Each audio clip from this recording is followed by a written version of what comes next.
the time? I would say the defendant, her brother, Mr. Paul, and her fiance, Mr. Daniel. Okay. Did you separate the three of them to conduct your interviews? I did, yes, sir. You end up talking to all three of them on the same? Ultimately, yes. I did at one point or another speak to all three, yes. Okay. Well, I want to ask you specifically about your interview with the defendant, okay? Yes, sir. Did you ask her when the last time she had seen her child was? That I did, yes, sir. And what did she say to that?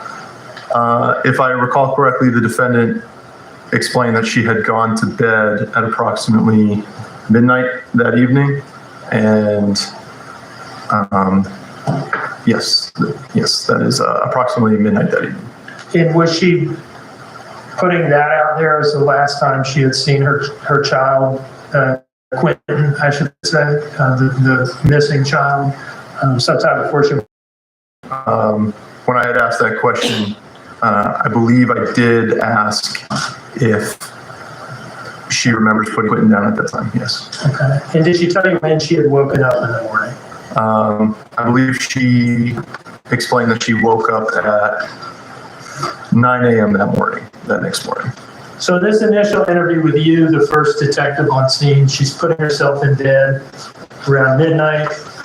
Last time she saw Quentin was before that, and has herself waking up at 9 a.m. Yes, sir. That is correct. Was your interview with the defendant audio recorded?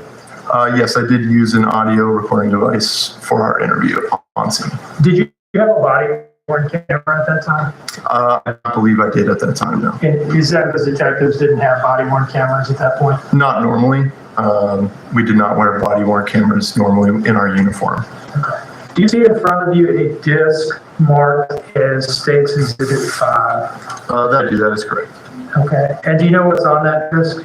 I believe it is that audio recording from that morning with the defendant. And have you listened to the contents of that disc, at least in part, to verify that's what it is? Yes, sir. Okay. And does that recording fairly and accurately depict your interview with her at the scene? Yes. Your Honor, I would move this into evidence of State's Exhibit 5. No objection, Your Honor. State's Exhibit 5, is it Mary?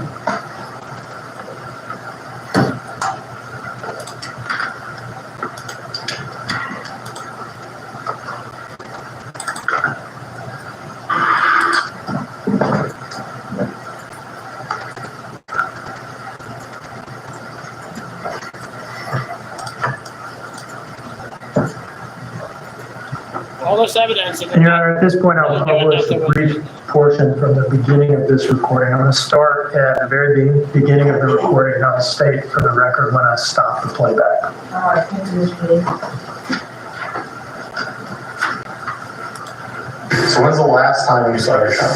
When I went to bed last night. And what time was that? Do you remember? Around 12. 12? Okay. 12 when I went to bed. I had my wisdom teeth removed yesterday. I'm sorry. That's So I went to bed kind of late. I get you. Listen, I had them up too. So and I got up this morning about 9. No, 9? And my front door is open. So I went up and I shut it.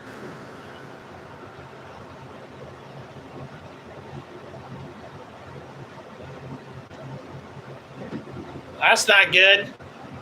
Maybe go over and ask him. Not thinking about anything like that. And I look over and check my kids and he was gone.